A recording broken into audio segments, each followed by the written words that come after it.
সুপ্রিয় শিক্ষার্থীরা, কেমন আছো তোমরা সবাই? আশা করি তোমরা ভালো আছো। আলহামদুলিল্লাহ, আমিও ভালো আছি। হোলি হক অনলাইন স্কুলে তোমাদের স্বাগতম। আজকে আমি তোমাদের সামনে উপস্থিত হয়েছি নবম দশম শ্রেণীর বাংলা প্রথম পত্র থেকে একটি গদ্য নিয়ে আলোচনা করব। তোমরা জানো ইতিমধ্যে তোমরা আমার সাথে আর একটা ক্লাস পেয়েছো, তারই ধারাবাহিকতায় আজকে আবার আমার আসা। তো যাই হোক, আমি আজকে তোমাদের সামনে নিয়তি নামক একটি গদ্য নিয়ে আলোচনা করব। আলোচনার শুরুতেই আমি যেই কথাটা বলবো, যেটা আমি সব সময় তোমাদেরকে বলে থাকি, যে যখনই আমরা কোনো গল্প বা উপন্যাস বা ছোট গল্প কবিতা যাই পড়ি না কেন, প্রথমে হচ্ছে কি কবি পরিচিতি এবং পাঠ পরিচিতি পড়ে নিতে হয়। কেন পড়ে নিতে হয়? সেটা হচ্ছে যে কবি পরিচিতি পড়বো আমরা এই জন্য যে কোন কবির লেখা এবং কোন কবি কোন টাইপের লেখা লিখে, তার লেখার ধরন কেমন এবং লেখার ভিতরের ব্যাপারগুলা কেমন হতে পারে, মোটামুটি এরকম একটু ধারণা পাবো আর কি। আর পাঠ পরিচিতি পড়বো এই জন্য যে পাঠ পরিচিতি পড়লে আমি কি করব, পুরো গল্পের ঘটনাটা কি করব, কিছু না কিছু হলেও আমার মাথার মধ্যে চলে আসবে। আর আমি যখন গল্পটা পড়বো তখন আমার সুবিধা হবে গল্পটা পড়তে। আর তার মধ্যে আরো একটা জিনিস পড়তে হবে, সেটা হচ্ছে যে শব্দের অর্থ। তোমরা জানো গদ্য এবং কবিতা, গদ্য এবং পদ্য যখন আমরা পড়তে গিয়ে কিছু জটিল শব্দ বা দুর্ভেদ্য কিছু শব্দ আমরা পাই, যেগুলো আমাদের যখন আমরা গল্প পড়ি তখন ওই গল্পের অর্থগুলা বা বাক্যের যে অর্থগুলা বুঝতে আমাদের কি হয়, কষ্ট হয়। তো যদি আমরা শুরুতেই ওই দুর্ভেদ্য শব্দগুলোর অর্থ জেনে নেই, তাহলে আমাদের কি সুবিধা হবে, যে গল্পটা পড়তে আমাদের সুবিধা হবে। তাহলে আমি শুরুতেই যেটা পড়বো তোমাদের সাথে, সেটা হচ্ছে কবি পরিচিতি। শুরুতেই আমি কি পড়বো? কবি পরিচিতি। আমাদের গল্পটার নাম হচ্ছে নিয়তি। গল্পের নাম হচ্ছে কি?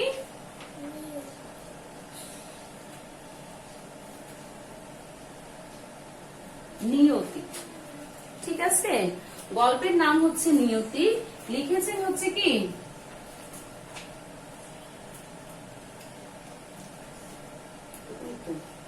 হুমায়ুন আহমেদ না?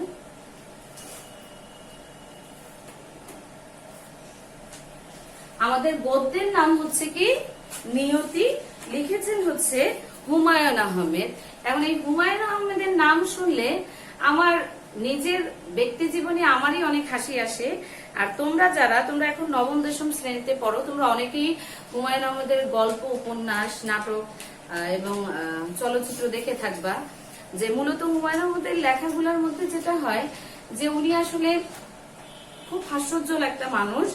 তিনি সমাজের কিছু খুঁটিনাটি বিষয়গুলোকে এমন চমৎকার ভাবে তার লেখার মধ্যে তুলে ধরে, গল্প, অভিনয়, ছোট গল্পের মাধ্যমে, যে মানুষ মজা পায়। হুমায়ুন আহমেদের লেখা মানেই হচ্ছে কি মজা। আমি যদি বলি যে আমরা যখন ছোট ছিলাম, বিশেষ করে আমরা যখন স্কুল কলেজে পড়েছি, তখন হুমায়ুন আহমেদের অনেক নাটক দেখেছি আমরা, তারপরে হচ্ছে টেলিফিল্ম দেখেছি। ওগুলো দেখে মানে এমন অবস্থা যে কি বলবো আর কি, হাসতে হাসতে সবার মানে কি বলে পেট ব্যথা হয়ে যাওয়া, আরো অনেক কিছু হয়। তো হুমায়ুন আহমেদের নাম শুনলেই যেটা হয়, যে মনে হয় যে না, তার লেখার মধ্যে একটা মজা পাওয়া যাবে, সে মজা করে লিখে সবকিছু। কিন্তু আমরা যে গল্পটা পড়বো আজকে, আমাদের পাঠ্যে যে গল্পটা পড়বো, সেটা সম্পূর্ণ বিপরীত। বিপরীত বলতে হচ্ছে হুমায়ুন আহমেদ হচ্ছে কি বলে, তিনি তার জীবনের, বাস্তব জীবনের, তার নিজের ব্যক্তিগত জীবনের একটা অভিজ্ঞতা এখানে লিখে, এবং সেই অভিজ্ঞতাটা অবশ্যই সুখের নয়, তার জীবনের কোনো একটা অধ্যায় যেখানে কিছু হলেও কষ্ট ছিল, সেই কষ্টটা মূলত উনি এখানে তুলে ধরেছেন। তো যাই হোক, এটা আমরা পাঠ পরিচিতি এবং গল্প যখন পড়ব তখন আমরা দেখে নিব। এই পর্যায়ে আমরা যেটা দেখব সেটা হচ্ছে কবি পরিচিতি। হুমায়ুন আহমেদ 13ই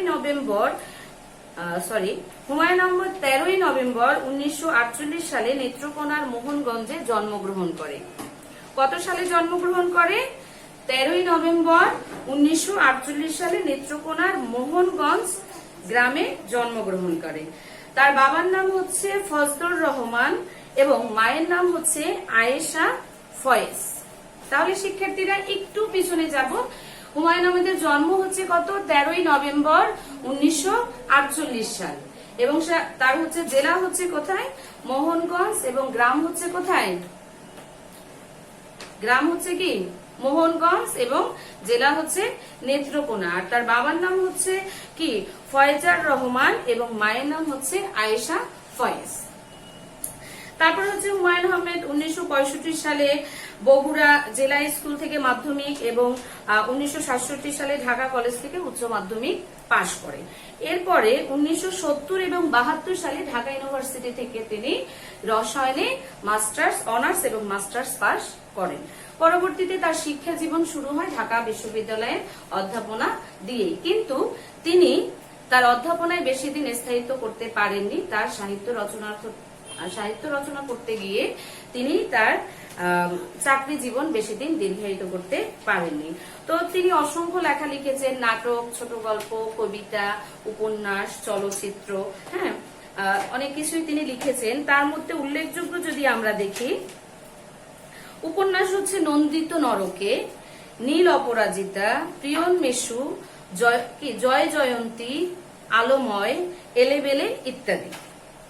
তার নির্মিত উল্লেখযোগ্য চরিত্র শঙ্খনীর কারাগার, আগুনের পরশমণি, শ্যামল ছায়া, শ্রাবণ মেঘের দিন, ঘেটু পুত্র, কমলা ইত্যাদি। তিনি 21 পুরস্কার সহ অন্যান্য অনেক পুরস্কার পেয়েছেন। তিনি ক্লোন ক্যান্সারে আক্রান্ত হয়ে 2012 সালের 19 জুলাই এই নন্দিত লেখক মৃত্যুবরণ করেন। আমরা জানি যে হুমায়ুন আহমেদ অনেক কিছু লিখেছেন, তার সাহিত্যর পরিসর অনেক ব্যাপক, কিন্তু তিনি আসলে জীবনকাল তার অনেক বেশি ছিল না। তিনি হচ্ছে 2012 সালে ক্লোন ক্যান্সারে আক্রান্ত হয়ে তিনি মারা যান। তো এই ছিল হচ্ছে হুমায়ুন আহমেদের সংক্ষিপ্ত জীবনী।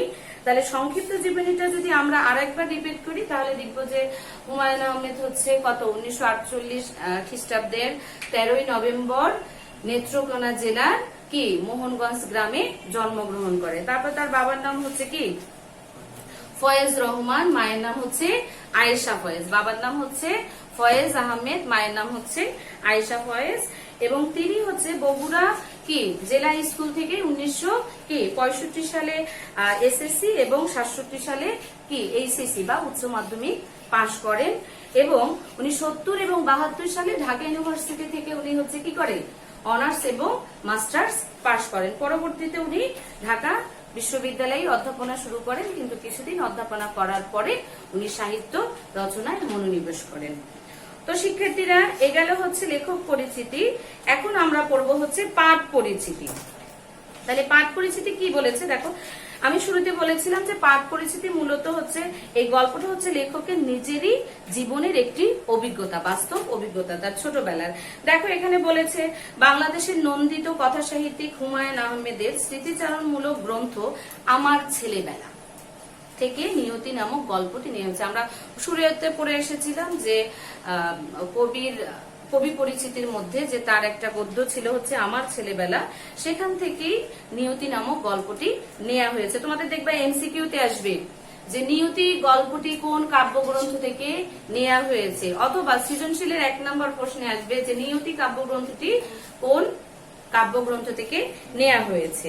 তারপরে হচ্ছে লেখকের ছোটবেলায় বাবার চাকরি সূত্রে জদগলের একটি পরিত্যক্ত জমিদার বাড়িতে অবস্থানকালীন সময়ে তার স্মৃতি এবং তার অনুভূতি অত্যন্ত হৃদয়গ্রাহী করে এখানে বর্ণনা করা হয়েছে।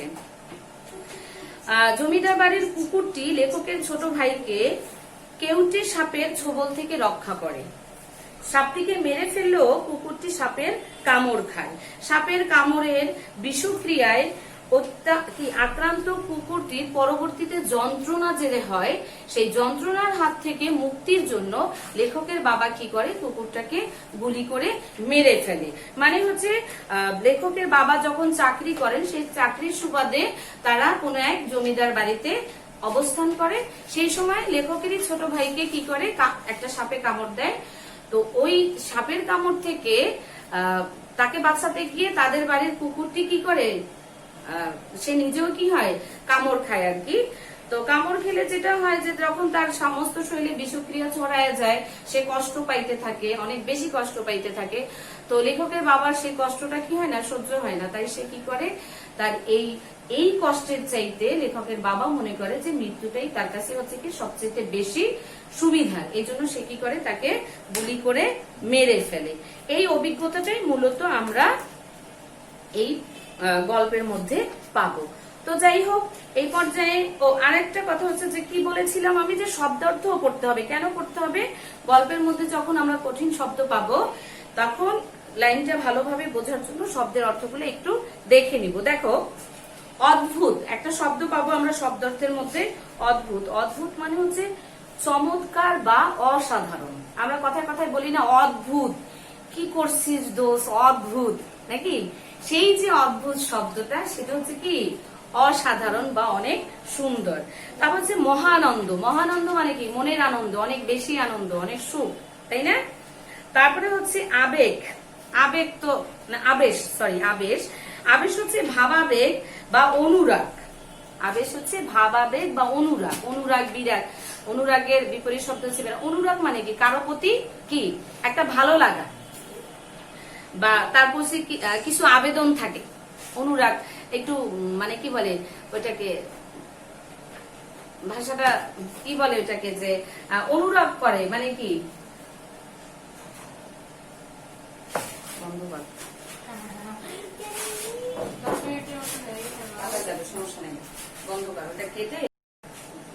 তো শিক্ষার্থীরা, আবেশ, আবেশ হচ্ছে কি ভাব আবেগ বা অনুরাগ।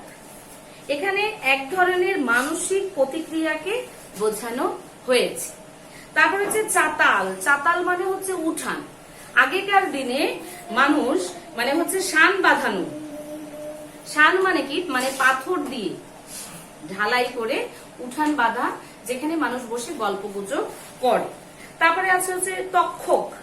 তক্ষক শব্দ পাবো একটা আমরা। তক্ষক শব্দের অর্থ হচ্ছে এক ধরনের অত্যন্ত বিষধর সাপ। ওকে, তাহলে চলে আসো আমরা গল্পটা পড়ে নেই, দেখি গল্পের ভিতরে কি আছে। দেখো, আমার শৈশবে অদ্ভুত স্বপ্নময় কিছুদিন কেটেছে যদ দলে। যদ দলের দিন আনন্দময় হবার অনেকগুলো কারণের প্রধান কারণ স্কুলের যন্ত্রণা থেকে মুক্তি।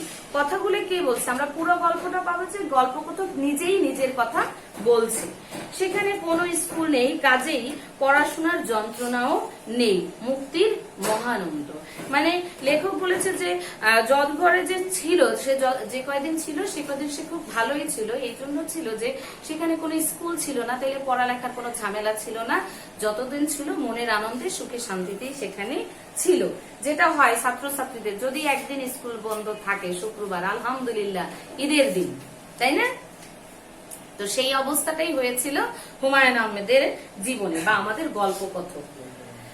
তো আমরা থাকি এক মহারাজার বসত বাড়িতে, যে বাড়ির মালিক অল্প কিছুদিন আগেই দেশ ছেড়ে ইন্ডিয়াতে চলে গেছেন। বাড়ি চলে এসেছে পাকিস্তান সরকারের হাতে। মানে আমরা যে মানে গল্পকথক যে বাড়িটায় থাকে সেই বাড়ির মালিক হচ্ছে ইন্ডিয়া চলে গিয়েছে, যার কারণে সেই বাড়িটা এখন সরকারের হাতে চলে গিয়েছে। মহারাজার বিশাল এক প্রাচীন বাড়ির একতলায় আমাদের থাকার ব্যবস্থা। দোতলাটি তালাবদ্ধ, শুধু দোতলা নয়, কয়েকটা ঘর ছাড়া বাকি সবকিছুই তালাবদ্ধ। কারণ মহারাজা জিনিসপত্র কিছুই নিয়ে যাননি, ওই সব ঘরে তার জিনিসপত্র রাখা হয়েছে। মানে মহারাজা যে সে ভারতে চলে গিয়েছে, সে যাওয়ার সময় কিছু নিয়ে যায় না, তার জিনিসপত্র সবই রেখে গিয়েছে। তো ওই জিনিসপত্রই হচ্ছে তার বিভিন্ন ঘরে বন্দি করা আছে, যার কারণে তালা দেয়, এবং দোতলাটাও কি তালা দেয়া। ওই মহারাজার নাম আমার জানা নেই, মাকে জিজ্ঞেস করেছিলাম, তিনিও বলতে পারলেন না। তবে তিনি যে অত্যন্ত ক্ষমাশীল ছিলেন তার অসংখ্য প্রমাণ এই বাড়িতে ছড়ানো। জঙ্গলের ভেতরে বাড়ি, সেই বাড়িতে ইলেকট্রিসিটির ব্যবস্থা করার জন্য তার ছিল নিজস্ব জেনারেটর। দাওয়াতের চিঠি ছেপে পাঠানোর জন্য মিনি সাইজের একটা ছাপাখানা। তাহলে কি বলছে যে এই বাড়িতে যে লোক ছিল সে কি মহারাজা যে ছিল তার নাম জানতো না গল্পকথক, এবং তার মাও জানতো না, কিন্তু তাদের ধারণা ছিল যে এই বাড়িতে যে লোকটা ছিল সে খুবই কি ছিল, দয়াময় ছিল, সে কি ছিল অনেক কি ভালো মনের অধিকারী। তার জঙ্গলের মধ্যে বাড়ি হলেও কি হবে, তার বাড়ির মধ্যে কারেন্টের বা ইলেকট্রিসিটির ব্যবস্থা রাখার জন্য সে কি করেছিলেন, জেনারেটরের ব্যবস্থা রেখেছিলেন, এবং চিঠি রাখার জন্য সে কি করেছিল, একটা ছাপাখানা, চিঠি লেখার জন্য সে তার কি ছিল, একটা ছাপাখানা ছিল। বাবাকে অসংখ্যবার বলতে শুনেছি মহারাজার রুচি দেখে মুগ্ধ হতে হয়, আহা কত বই, কত বিচিত্র ধরনের বই। মানে মহারাজার কি ছিল, অনেক বই ছিল, এবং সে কি ছিল, খুবই রুচি সম্পন্ন। আমরা বুঝি, আমরা যদি কোনো আত্মীয় স্বজন কারো বাসায় যাই, তো সেই ঘরে যখন অনেকগুলো বই দেখি, শোকেস আলমারি বা বুক সেলফের মধ্যে দেখি, আমাদের মনে হয় কি যে এই বাড়ির মানুষ শিক্ষিত, তারা খুব জ্ঞানী, তারা খুব রুচিশীল, তারা বই পড়ে। আর এটা স্বাভাবিক কথা, যে বই পড়ে সে অনেক জ্ঞানী হয়, তার মেধা বিকশিত হয়। আর বই তো জ্ঞানের কোনো বিকল্প নেই, বই। আমরা জানি যে তোমাদের নবম শ্রেণীতে যে দেখবা যে বই পড়া আছে, তারপরে হচ্ছে বই পড়া আছে রবীন্দ্রনাথ ঠাকুর, এবং দেখবা যে প্রমোদ চৌধুরীর দুইটা গল্প পাবো আমরা এই তোমাদের নবম দশম শ্রেণীর সাহিত্য পাঠের মধ্যে। তো সেখানে দেখবো যে লাইব্রেরির কথা থাকবে। তো লাইব্রেরির কথাটা এভাবে রবীন্দ্রনাথ ঠাকুর বলেছিলেন যে লাইব্রেরি হচ্ছে মানুষের মনের খোরাক। আর লাইব্রেরি বই আমি বাজার থেকে যে কোনো একটা বই কিনে নিতে পারি, আজকে একটা বই কিনলাম, কালকে একটা বই কিনলাম, পরশু একটা বই কিনলাম, তাহলে কি হয়, খরচটা বেড়ে যায়। আর প্রত্যেকটা মানুষের বাড়িতে পারিবারিক পাঠাগার থাকা দরকার এই জন্য যে আমার রুচি হচ্ছে আমি এক ধরনের বই পড়বো, আমার সাহেব সে আর এক ধরনের বই পড়বে, আমার ছোট বাচ্চা সে আর এক ধরনের বই পড়বে, শ্বশুর শাশুড়ি আত্মীয় স্বজন থেকে শুরু করে এক একজনের রুচি এক এক রকম। তাহলে সেই ক্ষেত্রে কি করতে হয়, একটা পারিবারিক পাঠাগার বা লাইব্রেরি রাখতে হয়, যেখানে সব ধরনের সব বয়সের সব বই থাকবে, সবাই বই পড়বে। যখন বড়রা বই পড়ে, বড়দের আগ্রহ দেখে ছোটরাও কি করে, বই পড়ে। এই যে বই পড়া একটা নেশা হয়ে যায়, এবং বই পড়লে মানুষ অনেক কিছু শিখে। তাহলে আমরা যেটা দেখলাম এখানে যে বাবা বলেছে এই বাড়ির লোকটা রুচিশীল, কেন বলেছে, ওই যে বই দেখেছে। তাহলে যারা বই পড়ে তারা শিক্ষিত হয়, তাদের মানসিকতা ভালো হয়, এবং তাদের রুচি কি হয়, ভালো থাকে। তো যাই হোক, তারপরের অংশে আমরা আসি। বলছে যে বিকেলগুলিও কম রোমাঞ্চকর ছিল না। প্রতিদিন বাবা কাঁধে গুলি ভরা বন্দুক নিয়ে বলতেন, চলো বনে বেড়াতে যাই। কাঁধে বন্দুক নেয়ার কারণ হচ্ছে প্রায় বাঘ বের হতো, বিশেষ করে চিতাবাঘ। বাবার সঙ্গে সন্ধ্যা পর্যন্ত বনে ঘুরতাম, ক্লান্ত হয়ে ফিরতাম রাতে। ভাত খাওয়ার আগেই ঘুম চোখে জড়িয়ে আসতো, কত বিচিত্র শব্দ আসতো বন থেকে, আনন্দ এবং আতঙ্কে শিউরে শিউরে উঠতাম। একদিন কাঁপুনি দিয়ে আমার জ্বর এলো, বাবা মা দুজনেই মুখ শুকিয়ে গেল, লক্ষণ ভালো নয়, নিশ্চয়ই ম্যালেরিয়া। সেই সময় এই জঙ্গলে ম্যালেরিয়ার কি কুখ্যাত কি ছিল, একবার কাউকে ধরলে তার জীবন শক্তি পুরোপুরি নিঃশেষ করে দিত। ম্যালেরিয়া মৃত্যু ছিল নৈমিত্তিক ব্যাপার। আমরা প্রতিষেধক হিসাবে বায়োকেমিক ওষুধ ছাড়াও প্রতি রবিবারে 5 গ্রেন করে কুইনকাইন খাচ্ছি, তারপরও ম্যালেরিয়া ধরবে কেন? তো কি বলছে এখানে যে বিকেল বেলা হলে বাবা কি করতো, লেখককে নিয়ে বনে যেত শিকারের জন্য। তো বনে যখন যেত তখন কি করতো, তারা কাঁধে করে বন্দুক নিয়ে যেত। এই জন্য যেত যে বনের মধ্যে বাঘ থাকতো, যদি তাদেরকে বাঘ আক্রমণ করে কোনোভাবে, তাহলে যাতে তারা বন্দুক দিয়ে নিজেদেরকে কি করতে পারে, আত্মরক্ষা করতে পারে।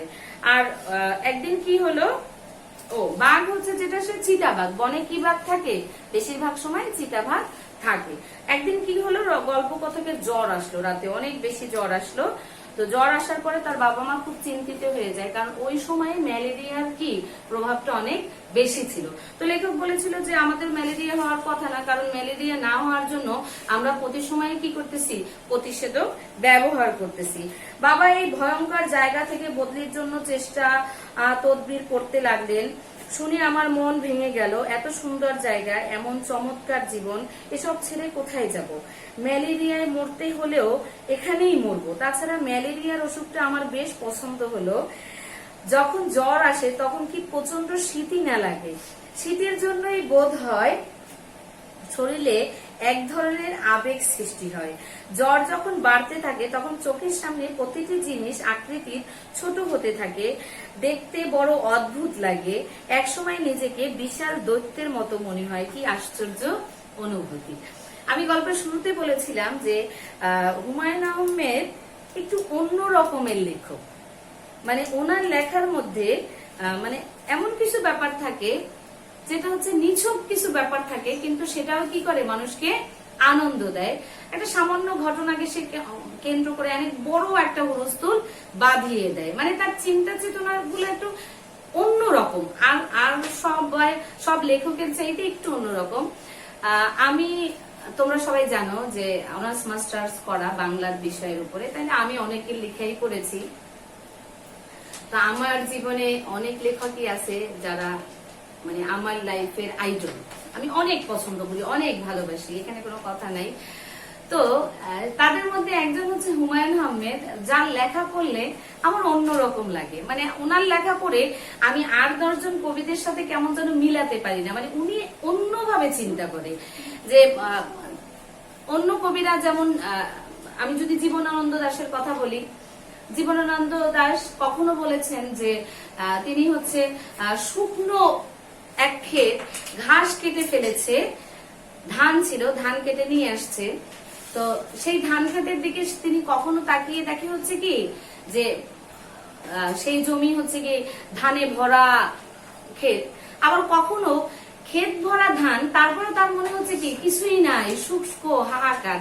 তো এভাবে দিয়ে তারা হচ্ছে রবীন্দ্রনাথকে যদি দেখি, নজরুলকে যদি দেখি, শরৎচন্দ্র চট্টোপাধ্যায় থেকে শুরু করে অসংখ্য লেখক আছে যারা অনেক লিখেছেন, আমাদের মনোরঞ্জন করেছেন, অনেক শিক্ষা দিয়েছেন। তো তাদের লেখা পড়লে আমাদের আসলে যেরকম অনুভূতি হয়, হুমায়ুন আহমেদ হচ্ছে সম্পূর্ণ বিপরীত। যেটা হচ্ছে তার এই যে আমরা জীবন দশায় যদি দেখতে চাই, সেখানেই দেখবো যে জ্বর আসলে তার ভালো লাগে, যে তার শীত লাগে, শীত লাগাটা তার ভালো, চোখের সামনে সে সবকিছু ছোট ছোট দেখে, এইটাই তার ব্যতিক্রম লাগে। না আমরা যদি বলি যে আমাদের যদি জ্বর আসে তাহলে কেমন লাগে, কাঁপুনি যখন আসে, বাবারে মাগো বাঁচাও রে বাঁচাও রে, এরকম একটা অবস্থা হয়ে যায়। অন্যরকম একটা মানে অনুভূতি, যে আমরা কি কষ্ট পাই, খুবই কষ্ট পাই যখন অনেক জ্বর আসে মানুষের। স্বাভাবিক যখন তাপমাত্রায় তোমার 100 ডিগ্রি সেলসিয়াস যখন অতিক্রম করে ফেলে, তখন কি হয়, অত্যন্ত কষ্টকর হয় সেই পরিস্থিতিটা। কিন্তু সেই পরিস্থিতির মধ্যে লেখক বলতেছে কি তার ভালো লাগে। তাহলে ওই কথাটাই যে সে আসলে অন্যরকম, আর 10 জন লেখকের চাইতে অন্যরকম। যাই হোক, শুধু আমি একা নই, পালা করে আমরা সব ভাই বোন জ্বরে পড়তে লাগলাম। মানে গল্পকথক যখন আক্রান্ত হলো জ্বরে, তখন তার পরিবারের সবাই কি হলো, একে একে আক্রান্ত হতে লাগলো। একজন জ্বর থেকে উঠতেই অন্যজনের জ্বরে পড়ে। জ্বর আসে খুব নিয়মিত। আমরা সবাই জানি কখন জ্বর আসবে। সেই সময় লেপ কাঁথায় গায়ে জড়িয়ে আগে ভাগেই বিছানায় শুয়ে পড়ি। ওরা জানে যে কখন জ্বর আসবে, আগে লেপ জড়িয়ে থাকে। হ্যাঁ, আরাম নাই, আগে থেকেই আরামের প্রস্তুতির জন্য অপেক্ষা করে। আচ্ছা, যাই হোক, প্রতিদিন ভোরে 3 ভাই বোন রাজাবাড়ির মন্দিরের চাতালে বসে রোদ গায়ে মাকে। চাতাল শব্দটা আমরা পেয়েছিলাম শব্দের অর্থে, মনে আছে কি? চাতাল বাঁধানো মানে হচ্ছে শান বাঁধানো উঠান। তো এই সময় আমাদের সঙ্গ দেয় বেঙ্গল টাইগার। বেঙ্গল টাইগার হচ্ছে আমাদের কুকুরের নাম। না, আমাদের কুকুর নয়, মহারাজার কুকুর। তার নাকি অনেকগুলো কুকুর ছিল, তিনি সব কটাকে নিয়ে যান, কিন্তু এই কুকুরটাকে নিতে পারেননি। সে কিছুতেই রাজবাড়ি ছেড়ে যেতে রাজি হয়নি। মানে মহারাজার অনেকগুলো কুকুর ছিল, তার মধ্যে একটা কুকুর ছিল হচ্ছে কি বেঙ্গল টাইগার। সে এই কুকুরটাকে নিয়ে যেতে পারেনি। তার অনেকগুলো কুকুর ছিল যেগুলো সে যাওয়ার সময় নিয়ে গিয়েছে, কিন্তু বেঙ্গল টাইগারকে নিতে পারে না এই জন্য, কারণ সে এই রাজবাড়ি ছেড়ে যাবে না। মা তাকে দুবেলা খাবার দেন, মাটিতে খাবার ঢেলে দিলে সে খায় না, থালায় করে দিতে হয়। একটু জমিদার টাইপের আর কি, জমিদার বাড়ির কুকুর। শুধু তাই না, খাবার দেওয়ার পর তাকে মুখে বলতে হয় খাও, তারপরে সে খাবে। হ্যাঁ, যাক, রাজাবাড়ির কুকুর তো রাজার মতনই হবে, ব্যাপার স্যাপার তো থাকে, তাই না? সে রাজাকে দেখেছে, রাজাকে দেখে অনেক কিছু শিখেছে। খানদানি কুকুর, আদব কায়দা খুব ভালো, তবে বয়সের ভারে সে কাম, বয়স হয়েছে এখন তার। সারাদিন বাড়ির সামনে শুয়ে থাকে, হাই তুলে ঝিমুতে ঝিমুতে মৃত্যুর জন্য অপেক্ষা করে। তাহলে আমরা দেখতেছি যে কুকুরটা আসলে বয়স হয়েছে। এক ভোরবেলার কথা, আমার কাঁপুনি দিয়ে জ্বর আসছে, আমি কম্বল গায়ে দিয়ে মন্দিরের চাতালে বসে আছি, আমার সঙ্গে শেফু এবং ইকবাল। ইকবাল তো চিনি আমরা, তাই নাকি? জাফর ইকবাল, হুমায়ুন আহমেদের ছোট ভাই, তাই না? আচ্ছা, তিনিও কি একজন লেখক নাকি সাহিত্যিক না? চিনি আমরা জাফর ইকবাল সাহেবকে, দেখা যায় কিন্তু বিভিন্ন যখন বাংলা একাডেমির অনুষ্ঠান হয়, 21শে ফেব্রুয়ারি থাকে, বই মেলা থাকে, সব জায়গায় আমরা কি জাফর ইকবাল সাহেবকে দেখি, উনিও ভালো লিখেন। তো যাই হোক, মা এসে আমাদের মাঝখানে শাহিনকে, মানে আমার ছোট ভাই, বসিয়ে দিয়ে গেলেন। আমাদের দায়িত্ব হচ্ছে তার দিকে নজর রাখা, সে যেন হামাগুড়ি দিয়ে চাতাল থেকে পড়ে না যায়। মা কি করেছে, আমাদের ছোট ভাই শাহিনকে আমাদের কাছে দিয়ে গিয়েছে। তা আমাদের দায়িত্ব ছিল হচ্ছে কি, তাকে দেখে রাখা, যাতে সে চাতাল থেকে হামাগুড়ি দিয়ে পড়ে না যায়। মা চলে যাওয়ার পরপরই হিস হিস শব্দে পেছনে ফিরে তাকালাম, মানে পেছনে কি একটা হিসির শব্দ হচ্ছিল। যে দৃশ্য দেখলাম, সে দৃশ্য দেখার জন্য মানসিক প্রস্তুতি আমার ছিল না। মন্দিরের বন্ধ দরজার ফাঁক দিয়ে প্রকাণ্ড একটা কেউটে সাপ বের হয়ে আসছে। কোত্থেকে আসছে? মন্দিরের ভিতর থেকে। মাটি ছুঁয়ে ছুঁয়ে আসছে, ফনা তুলে এদিক ওদিক দেখছে, আবার মাটি ছুঁয়ে ছুঁয়ে আসছে, আবার ফনা তুলে। আমরা তিন ভাই বোন কি ছিটকে সরে গেলাম, শাহিন একা বসে রইল। মানে যারা তিনজন বড় ছিল, কে কে? শেফু, জাফর ইকবাল এবং হুমায়ুন আহমেদ, তারা কি করলো? ছিটকে পড়ে গেল। কিন্তু শাহিন একা বসে রইল। সাপ দেখে তার আনন্দের সীমা নেই, কারণ সে তো ছোট বাচ্চা, সে তো বুঝে না সাপ। সাপ যখন ফনা তুলে হিসিস করে আসতেছিল, সে তো আনন্দ পাচ্ছিল, সে তো বুঝে না যে সাপ মানে কি। তো সে চেষ্টা করছে সাপটির দিকে এগিয়ে যেতে, আর তখনই বেঙ্গল টাইগার ঝাঁপিয়ে পড়লো সাপটির উপর। ঘটনা এত দ্রুত ঘটলো যে আমরা কয়েক মুহূর্তে বুঝতে পারলাম না কি হচ্ছে। একসময় শুধু দেখলাম কুকুরটা সাপের ফনা কামড়ে ছিঁড়ে ফেলেছে। বেঙ্গল টাইগার ফিরে যাচ্ছে নিজের জায়গায়, যেন কিছুই হয়নি। নিজের স্বাভাবিক কর্মকাণ্ড সে শেষ করলো। সাপটি, তাহলে আমরা এই অংশটুকু তাহলে কি দেখতে চাই, যে গল্পকথক এবং তার তিন ভাই বোন যখন তারা কোথায় যেন চাতালে যখন বসে রৌদ্র পোহাচ্ছিল, তখন তার মা এসে তার ছোট ভাইটাকে তাদের কাছে শাহিনকে দিয়ে যায়। কিন্তু সেই সময় মন্দিরের পিছন থেকে কি একটা কেউটে সাপ বের হয়ে আসে, ফনা তোলে ফিস ফিস করে। ওইটা দেখে কি করে গল্পকথক এবং তার ভাইয়েরা ছিটকে পড়ে যায়, কিন্তু তার ছোট যে ভাইটা, সে কি ওখান থেকে সরে যেতে পারে না। এবং তো সে তো ছোট বাচ্চা, থাকে সে তো বুঝে না যে সাপ মানে কি। সাপ যে তাকে কামড় দিবে সেটা সে বুঝতে পারতেছিল না। সে দেখতেছিল সাপ আসতেছিল, সে আরো কি হচ্ছিল, আনন্দ পাচ্ছিল। তো কিছুক্ষণ পরেই হঠাৎ করে যেটা দেখলো, যে সেই বাড়ির কি মহারাজার কুকুর বেঙ্গল টাইগার, সে সাপটার উপরে কি ঝাঁপিয়ে পড়ে এবং এক পর্যায়ে সে কি করে, সাপটার ফনা ছিঁড়ে ফেলে। তার মানে কি সাপটাকে সে মেরে ফেলে, এবং মেরে ফেলে সে তার নিজের জায়গায় চলে যায়। সাপ কুকুরটিকে কামড়ানোর সুযোগ পেয়েছিল কিনা জানি না, সম্ভবত কামড়ায়নি, কারণ কুকুরটি বেঁচে রইলে, তবে নড়াচড়া পুরোপুরি বন্ধ করে দিল।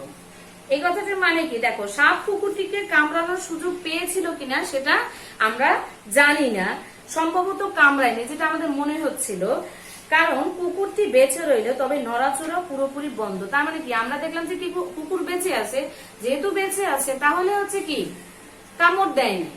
কিন্তু ব্যাপারটা কি তাই হয়েছে? তাই কিন্তু হয় নাই, কারণ যেহেতু কুকুর নড়াচড়া বন্ধ করে দিয়েছে, তার মানে কি সাপ কিন্তু তাকে কামড় দিয়েছে। কিন্তু কুকুর কি বলতে পারে যে আমাকে কামড় দিয়েছে? সে কিন্তু সেটা বলতে পারে নাই। দ্বিতীয় দিনে তার চামড়া খসে পড়লো এবং দগদগে ঘা দেখা দিল। এ থেকে মনে হলো সাপ সম্ভবত কামড়েছে। সাপের বিষ কুকুরের ক্ষেত্রে হয়তো তেমন ভয়াবহ নয়। পরের দিনে আমরা দেখলাম কি যে কুকুরের কি গায়ে দগদগে ঘা হয়েছে এবং চামড়া খসে পড়েছে। আরো 2 দিন কাটলো, কুকুরটি চোখের সামনে কি পচে গলে যাচ্ছে। তার কাতর ধ্বনি সহ্য করা মুশকিল, গা থেকে গলিত মাংসের দুর্গন্ধ আসছে। কি দেখছি আমরা যে আরো 2 দিন যাওয়ার পরে কুকুরটা কি এখন কাতরাচ্ছে মৃত্যুর যন্ত্রণায় এবং তার গা কি মাংস গলে গলে পড়ছে এবং তার সেই যে মাংস যে পচা তার দুর্গন্ধ ছড়াচ্ছে। বাবা মাকে ডেকে বলল, আমি এর কষ্ট সহ্য করতে পারছি না, তুমি বন্দুক বের করে আমাকে দাও। বাবা আমাদের চোখের সামনে পরপর 2টি গুলি করে কুকুরটাকে মারলেন। আমি স্পষ্ট দেখতে পেলাম বাবা দুঃখে বেদনায় কুঁকড়ে উঠেছেন।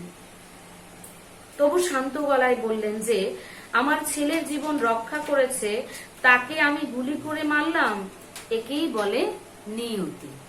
মানে কি, তারা আসলে কি মারতে চেয়েছিল কুকুরটাকে? মারতে চাইনি, কিন্তু তারপরে কি করলো? মারলো। কেন মারলো? কারণ তার কি হচ্ছিল?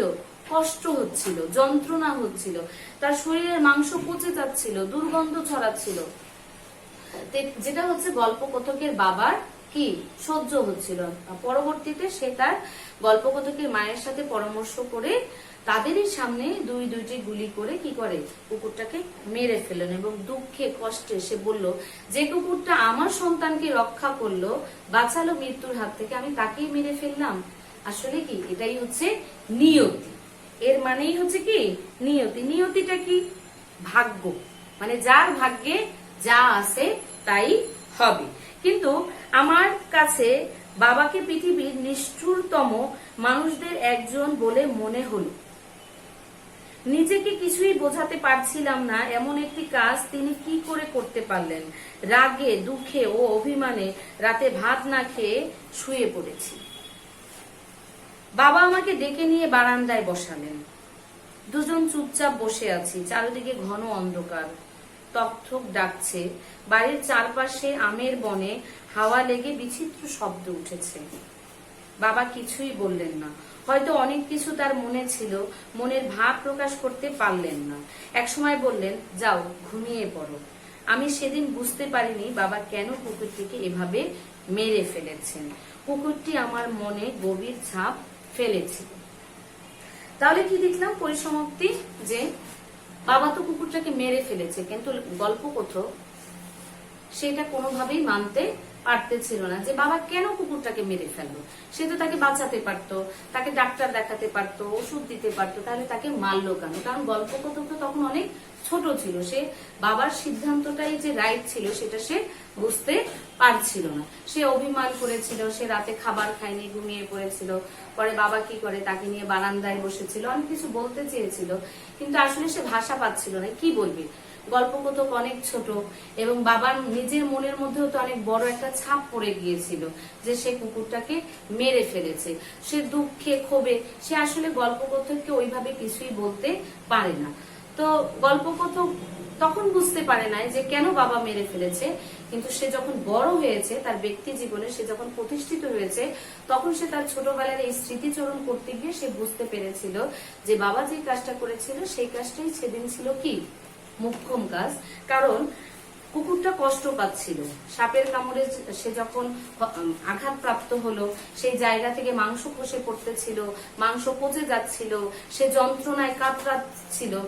এই যে দীর্ঘমেয়াদী যে একটা কষ্ট, যন্ত্রণা, এটা কি গল্পকথকের বাবা আর সহ্য করতে পারছিলেন না। তার কাছে মনে হচ্ছিল যে এখানে সে যদি মরে যায়, এখন আমি একটু আঘাত করবো, আঘাতের সাথে সাথে সে মরে যাবে, কিন্তু সে যে এই অনেক সময় ধরে যে যন্ত্রণা পাচ্ছে, কষ্ট পাচ্ছে, সেটা থেকে তো সে মুক্তি পেল।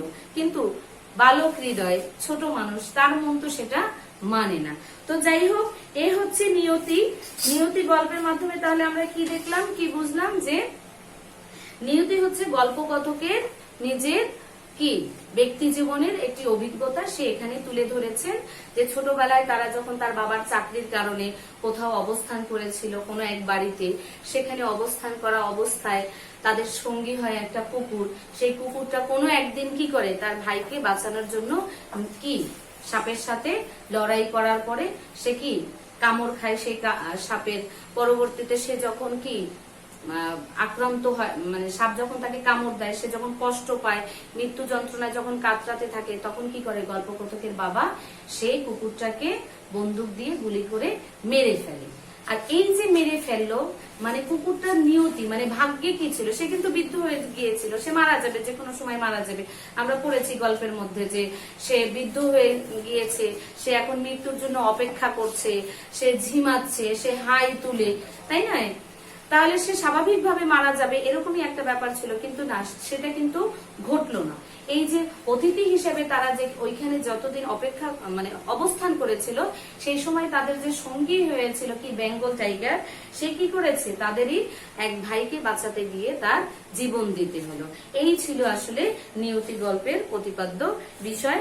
আশা করি শিক্ষার্থীরা তোমরা বুঝতে পেরেছো। তোমরা নিয়মিত আমাদের অনলাইন ক্লাসে যুক্ত থাকবে। আশা করি যে তোমরা ধারাবাহিকভাবে আমাদের পড়াগুলা পেয়ে যাবে। তোমাদের সামনে পরীক্ষা, তোমরা পরীক্ষার জন্য প্রস্তুতি নিবে। আর তোমাদের কারো কিছু জানার থাকলে আমাদের স্কুলের সাথে যোগাযোগ করবে। আর বই পড়তে হবে। যারা তোমরা এসএসসি ক্যান্ডিডেট, তোমরা যদি মনে করো যে করোনার কারণে আমরা বসে আছি বাসায়, আমাদের পড়া নাই, স্কুল বন্ধ, পরীক্ষা হয়তো হবে কি হবে না, এরকম যদি তোমরা দ্বিধাদ্বন্দ্বের মধ্যে থাকো, তাহলে এটা ভুল। পরীক্ষা অবশ্যই হবে, হয়তো 1 মাস পরে হবে, এই আর কি, আর কিছুই না। তোমাদের পরীক্ষা হবে, তোমরা পড়ালেখা চালিয়ে যাও। তা ঠিক আছে শিক্ষার্থীরা, আজকে এ পর্যন্তই। ভালো থাকো, সুস্থ রাখো, খোদা হাফেজ।